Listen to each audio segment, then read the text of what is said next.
নমস্কাৰ এই মুহূৰ্তত আপোনালোকে চাই আছে তাজিবু টেকনলজি ইউটিউব চেনেল আজিৰ সন্ধিয়াৰ ৰাজ্যৰ লগতে আন্তঃৰাষ্ট্ৰীয় বহুকেইটা গুৰুত্বপূৰ্ণ খবৰ আপোনালোকৰ বাবে লৈ আহিছে এই খবৰকেইটা আপোনালোকৰ বাবে বহুতে গুৰুত্বপূৰ্ণ গতিকে ভিডিঅ'টো প্ৰথমৰ পৰা শেষলৈকে চাই থাকক আৰু যদি চেনেলটো নতুন আহিছে চেনেলটো ছাবস্ক্ৰাইব কৰি কাষত থকা বেল আইকন প্ৰেছ কৰি দিব আৰু ভিডিঅ'টো এতিয়ালৈকে যদি লাইক কৰা নাই লাইক কৰি আমাক উৎসাহিত কৰে যেন প্ৰথমটো গুৰুত্বপূৰ্ণ খবৰ হৈছে প্ৰথমটো খবৰ হৈছে উচ্চতৰ মাধ্যমিক শিক্ষা সংসদে পাঠ্যক্ৰমৰ পৰা আঁতৰাব বিহু 998 জন শিক্ষাৰ্থীৰ আছিল ঐচ্ছিক বিষয় মাত্ৰ এবছৰৰ পূৰ্বে কাৰ্যকৰী ৰূপত অসম উচ্চতৰ মাধ্যমিক শিক্ষা সংসদে একাদশ শ্ৰেণীত আৰম্ভ কৰিছিল বিহু সম্বন্ধীয় এটা বিষয় অসমৰ বিহু উৎসৱ নামৰ এখন পাঠ্যপুথি প্ৰস্তুত কৰা হৈছিল সমগ্ৰ ৰাজ্যত 998 জন শিক্ষাৰ্থীয়ে বিষয়টো অধ্যয়ন কৰি আছে কিন্তু এবছৰৰ পিছত সংসদে বিষয়টো প্ৰত্যাহাৰ কৰিব বিচাৰিছে উল্লেখযোগ্য যে এই বিষয়টোত 70% নম্বৰ ধাৰ্য কৰা হৈছে প্ৰেক্টিকেলত থিয়ৰীৰ কাৰণে আছে বাকি 30% নম্বৰ সংসদৰ অধ্যক্ষ ৰুকনা গোহাঁই বৰুৱাই সংবাদ মাধ্যমত সদৰি কৰা মতে বিষয়টোত কিছু ব্যৱহাৰিক সমস্যা আছে তেওঁৰ মতে কোনো ধৰণৰ গৱেষণা নকৰাকৈ পাঠ্যক্ৰমত এই বিষয় অন্তৰ্ভুক্ত কৰা হৈছিল কোনে প্ৰেক্টিকেল পৰীক্ষা পৰিচালনা কৰিব পৰীক্ষক কোন হ'ব সেইসমূহ কথা সুনিশ্চিত নকৰা বিষয়টো আৰম্ভ কৰা হৈছিল তদুপৰি গোটেই বিষয়টো নতুন ৰাষ্ট্ৰীয় শিক্ষানীতিৰ পৰিপন্থী বুলি মন্তব্য কৰে অধ্যক্ষগৰাকীয়ে তেওঁ বিষয়টো নৱম শ্ৰেণীৰ পৰা আৰম্ভ কৰা পোষকতা কৰিছে সংসদে বিহুৰ অন্তৰ্ভুক্তি সিদ্ধান্ত বহুকেইটা জাতীয় সংগঠনৰ পৰামৰ্শমৰ্মে গ্ৰহণ কৰিছিল এতিয়া প্ৰত্যাহাৰৰ পৰিকল্পনা সদৌ অসম ছাত্ৰ সন্থাকে ধৰি বহু দল সংগঠনে গৰিহণা দিছে ইফালে একে সময়তে ঐচ্ছিক বিষয় হিচাপে আৰম্ভ কৰা স্বদেশ অধ্যয়ন বিষয়টো প্ৰত্যাহাৰ কৰা নহয় বুলি মন্তব্য কৰিছে গোহাঁই একাদশ শ্ৰেণীৰ এই বিষয়টো 2000 জন শিক্ষাৰ্থীয়ে অধ্যয়ন কৰি আছে এই মুহূৰ্তত আমাৰ হাতত আহি পৰিছে এটা বিগ ব্ৰেকিং নিউজ গান্ধী পৰিয়ালক সমালোচনা কৰিব নোৱাৰা মানসিকতা সলনি কৰিব লাগিব তেলেংগানাৰ মুখ্যমন্ত্ৰীৰ মন্তব্যৰ বিৰুদ্ধে হিমন্ত বিশ্ব শৰ্মাৰ প্ৰতিক্ৰিয়া প্ৰকাশ তেলেংগানাৰ মুখ্যমন্ত্ৰী কে চন্দ্ৰশেখৰ ৰাৱৰ সমালোচনাক লৈ প্ৰতিক্ৰিয়া প্ৰকাশ কৰিছে অসমৰ মুখ্যমন্ত্ৰী হিমন্ত বিশ্ব শৰ্মাই তেওঁ কয় যে তেলেংগানাৰ মুখ্যমন্ত্ৰী কেচিআৰ কংগ্ৰেছৰ নেতা ৰাহুল গান্ধীৰ ওপৰত মই কৰা মন্তব্যৰ দ্বাৰা উত্তেজিত হৈ পৰিছিল কিন্তু আমাৰ সেনাৰ ওপৰত গান্ধীৰ মন্তব্যৰ দ্বাৰা নহয় সেনাক অপমান কৰাতকৈ ডাঙৰ দুখ একো নহয় মই ৰাহুল গান্ধী কিবা কোৱাৰ সময়ত ইমান লোকে সমালোচনাত মুখৰ হৈ পৰিছে কিন্তু ৰাহুল গান্ধীয়ে যেতিয়া সেনাৰ বিষয়ে কৈছিল তেতিয়া এই সকল লোক কিয় সমালোচনা কৰা নাছিল বা টুইট কৰা নাছিল গান্ধী পৰিয়ালক সমালোচনা কৰিব নোৱাৰা এই মানসিকতা সলনি কৰিব লাগিব এনেদৰে প্ৰতিক্ৰিয়া প্ৰকাশ কৰে অসমৰ মুখ্যমন্ত্ৰী হিমন্ত বিশ্ব শৰ্মাই ইপিনে মই মুখ্যমন্ত্ৰীতকৈ ভাল হিন্দী ক'ব পাৰোঁ ভূপেন বৰাই হিন্দীক সমালোচনা কৰি কি লাভ ভাষা প্ৰধান কথা নহয় এগৰাকী ব্যক্তিয়ে কি ক'ব বিচাৰিছে সেয়াহে আচল কথা ভূপেন বৰাই চৰকাৰখনৰ বিৰুদ্ধে যুঁজি আছে যুঁজি থকাৰ বাবে বহুতৰে গা জ্বলিছে সেইবাবে ভূপেন বৰাক ঠাট্টা মস্কৰা কৰি আহিছে ভূপেন বৰাই হিন্দীক লৈ প্ৰতিক্ৰিয়া সাংসদ আব্দুল খালেকে মন্তব্য কৰিছে ইপিনে ৰাহুল গান্ধীৰ গাত জিন্নাৰ ভূত সোমাইছে কংগ্ৰেছৰ নেতা ৰাহুল গান্ধীৰ সমালোচনা হিমন্ত বিশ্ব শৰ্মাৰ 1947 চনৰ জিন্না যিসমূহ ভাষা প্ৰয়োগ কৰিছিল সেই ভাষা এতিয়া ৰাহুল গান্ধীয়ে প্ৰয়োগ কৰিছে এক প্ৰকাৰে ৰাহুল গান্ধীক আধুনিক দেশৰ জিন্না ৰাহুল গান্ধীৰ মতে গুজৰাটৰ পৰা বেংগললৈকে ভাৰত ৰাহুল গান্ধী সন্দৰ্ভত হিমন্ত বিশ্ব শৰ্মাৰ তাৎপৰ্যপূৰ্ণ মন্তব্য ৰাহুল গান্ধীৰ গাত জিন্নাৰ ভূত সোমাইছে ইপিনে মুখ্যমন্ত্ৰী হিমন্ত বিশ্ব শৰ্মাৰ বিৰুদ্ধে এফআইআৰ মুখ্যমন্ত্ৰী হিমন্ত বিশ্ব শৰ্মাৰ বিৰুদ্ধে কোনে এফআইআৰ দিছে কংগ্ৰেছৰ নেতা ৰাহুল গান্ধীৰ বিষয়ে অপমানজনক মন্তব্য কৰা আৰু তেওঁৰ পিতৃ কোন বুলি প্ৰশ্ন কৰাৰ বাবে অসমৰ মুখ্যমন্ত্ৰী হিমন্ত বিশ্ব শৰ্মাৰ বিৰুদ্ধে আৰক্ষীৰ ওচৰত অভিযোগ দাখিল কৰা হৈছে NSUৰ ৰাষ্ট্ৰীয় সম্পাদক ৰোশনলাল বিট্টুৱে আপত্তিজনক ভাষা ব্যৱহাৰ কৰাৰ বাবে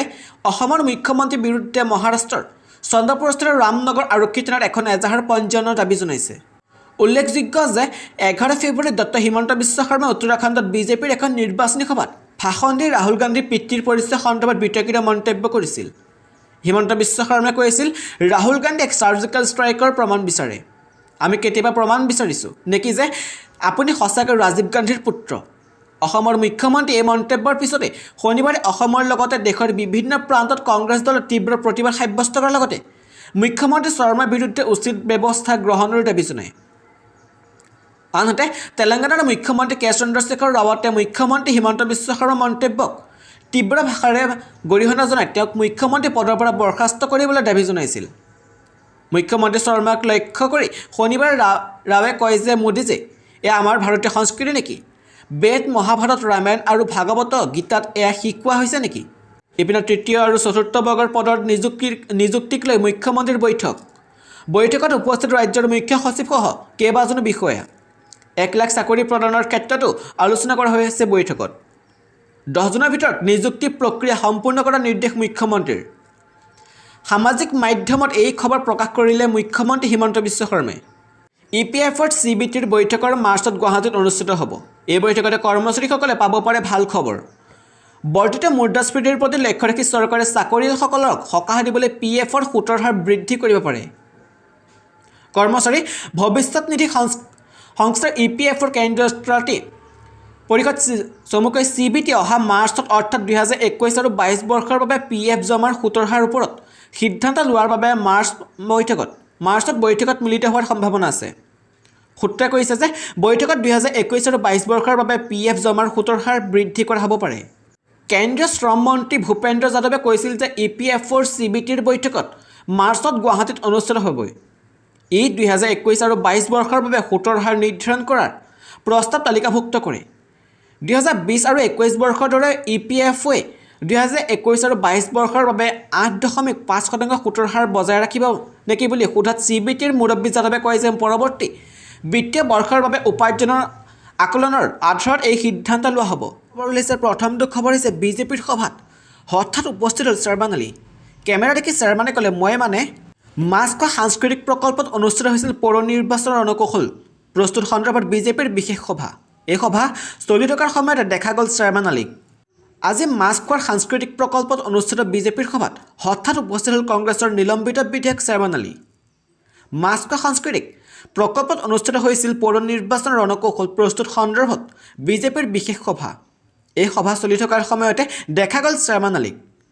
কিন্তু সংবাদ মাধ্যমৰ কেমেৰা দেখি উভতিল শ্বাৰবান আলী প্ৰথমে তেওঁ ক'লে মন্ত্ৰী এজনক লগ কৰিবলৈ আহিছোঁ পিছত ক'লে নহয় টয়লেটলৈহে আহিছিলোঁ উল্লেখযোগ্য যে উক্ত সভাত উপস্থিত আছিল মুখ্যমন্ত্ৰী হিমন্ত বিশ্ব শৰ্মাও শ্বাৰবান আলী তালৈ অহাৰ উদ্দেশ্য কি আছিল সেই কথা স্পষ্ট নহয় যদিও বিজেপিৰ সভাত শ্বাৰবানৰ উপস্থিতি কিছু সময়ৰ বাবে সকলোকে আচৰিত কৰি তোলে এই মুহূৰ্তত আমাৰ হাতত আহি পৰিছে এটা বিগ ব্ৰেকিং নিউজ যিজন লোকে ৰাষ্ট্ৰভাষা ভালকৈ নাজানে তেওঁ কি দল চলাব প্ৰথমে হিন্দী শিক্ষক ভূপেন বৰাই দিগন্ত কলিতাই মন্তব্য কৰিছে কবিতা গানৰ পিছত এইবাৰ হিন্দী কোৱাক লৈ অসম প্ৰদেশ কংগ্ৰেছ কমিটিৰ সভাপতি ভূপেন বৰাক কটাক্ষ বিজেপিৰ বিধায়ক দিগন্ত কলিতাই কটাক্ষ কৰিলে ভূপেন বৰাৰ কবিতা গানক লৈ চলা বিতৰ্কৰ পিছত এইবাৰ হিন্দী ভাষা অশুদ্ধ ৰূপত কোৱাক লৈ সমালোচনা কমলপুৰৰ বিধায়ক দিগন্ত কলিতাই কয় যে যিজন লোকে ৰাষ্ট্ৰভাষা ভালকৈ নাজানে তেওঁ কি দল চলাব প্ৰথমে হিন্দী শিক্ষক ভূপেন বৰাই হিন্দী ভালদৰে শিকি ৰাজনীতিৰ ভাল এজন শিক্ষক হ'বলৈ আহ্বান ভূপেন বৰাক আনহাতে বিজেপিৰ সভালৈ শ্বাৰবান আলী অহা সন্দৰ্ভত জ্ঞাত নহয় বুলি মন্তব্য কৰিলে দিগন্ত কলিতাই যদি আহিছে শ্বাৰবান আলীক স্বাগতম জনালে দিগন্ত কলিতাই এই মুহূৰ্তত আমাৰ হাতত আহি পৰিছে এটা বিগ ব্ৰেকিং নিউজ আঁতৰিব কাৰফিউ 15 ফেব্ৰুৱাৰীত খুলিব সকলো বিদ্যালয় আৰম্ভ হ'ব স্বাভাৱিক জীৱন যাত্ৰা লাহে লাহে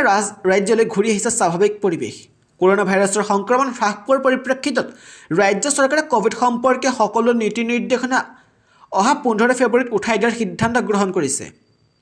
শনিবাৰে এই সন্দৰ্ভত পুনৰ এবাৰ স্পষ্টীকৰণ দিয়ে মুখ্যমন্ত্ৰী হিমন্ত বিশ্ব শৰ্মাই কি ক'লে মুখ্যমন্ত্ৰীয়ে 15 ফেব্ৰুৱাৰীৰ পৰা কোভিড সম্পৰ্কীয় সকলো নিৰ্দেশনা প্ৰত্যাহাৰ কৰা হ'ব অনুষ্ঠিত কৰিব পাৰিব অসমৰ বাপতি সাহোন উৎসৱ বিহু 15 ফেব্ৰুৱাৰীৰ পৰা সকলোবোৰ বিদ্যালয় মুকলি হ'ব স্বাভাৱিক জীৱন যাত্ৰা আৰম্ভ হ'ব উঠাই দিয়া হ'ব কাৰফিউ কেৱল মাস্ক চেনিটাইজাৰ আৰু ভেকচিন বাধ্যতামূলক হ'ব শিক্ষাৰ্থীসকলে ভেকচিন লৈহে দিব পাৰিব পৰীক্ষা ছবিগৃহ সভা কমিটিলৈ অহা মানুহে ডাবল ভেকচিন লোৱাটো বাধ্যতামূলক কৰিছে বিবাহ অনুষ্ঠানৰ ক্ষেত্ৰতো নাথাকিব কোনো বিশেষ নিৰ্দেশনা বিবাহলৈ অহা লোকে ল'ব লাগিব ডাবল ভেকচিন ইপিনে বিদ্যুৎ বিভাগত বাম্পাৰ অফাৰ বিমল বৰা শক্তি বিভাগে আনিছে 100% অধিক শুল্ক ৰেহাই আঁচনি যাৰ জৰিয়তে আপুনি 100% মূলধন আদায় দিলে 100% অধিক শুল্ক ৰেহাই পাব হাতত মাত্ৰ কেইদিনমান আছে আপোনাৰ হাতত অন্তিম তাৰিখ হৈছে 25 ফেব্ৰুৱাৰী 2022 ইপিনে অসমৰ শিক্ষাখণ্ডলৈ আহি আছে 4টাকৈ নতুন ভাষা শিক্ষামন্ত্ৰী কৰিলে সদৰি অসমৰ শিক্ষাখণ্ডলৈ আহি আছে এক বিশেষ সংযোজন অতি শীঘ্ৰে কৰা হ'ব কিছু সাল সলনি পাঠ্যক্ৰমত নতুনকৈ সংযোজিত কৰা হ'ব 4টা জনজাতীয় ভাষা মিচিং, ৰাভা, তিৱা আৰু দেউৰী ভাষা সংযোজিত হ'ব পাঠ্যক্ৰমত। প্ৰথম শ্ৰেণীৰ পৰা পঞ্চম শ্ৰেণীৰ ছাত্ৰ ছাত্ৰীবোৰৰ পাঠ্যক্ৰমত এই 4টা জনজাতীয় ভাষা যোগ হ'ব। ৰাজ্যৰ শিক্ষামন্ত্ৰী ৰণোজ পেগুৱে এই সন্দৰ্ভত 11 ফেব্ৰুৱাৰী শুকুৰবাৰে কয় যে জনজাতীয় লোকসকলৰ দাবী পূৰণ হকে এই 4টা ভাষা পাঠ্যক্ৰমত সংযোজন কৰা হ'ব। নিম্ন প্ৰাথমিক শিক্ষাখণ্ডত জনজাতীয় ভাষা 4টা শিক্ষাৰ মাধ্যম হিচাপে যোগ কৰাৰ বাবে চৰকাৰৰ ফালৰ পৰা সিদ্ধান্ত গ্ৰহণ কৰিছে। শিক্ষামন্ত্ৰীগৰাকীয়ে কয় যে আমি প্ৰথম শ্ৰেণীৰ পৰা পঞ্চম শ্ৰেণীলৈ শিক্ষাৰ মাধ্যম হিচাপে মিচিং, ৰাভা, তিৱা আৰু দেউৰী ভাষা সংযোজন কৰাৰ বাবে সিদ্ধান্ত লৈছোঁ। এই জনজাতীয় লোকসকলৰ দাবী আছিল নিম্ন প্ৰাথমিক স্তৰত এই ভাষাকেইটা সংযোজন কৰা হ'ব। সেই দাবী পূৰণ কৰাৰ অৰ্থে এই সিদ্ধান্ত লোৱা হৈছে চৰকাৰৰ ফালৰ পৰা।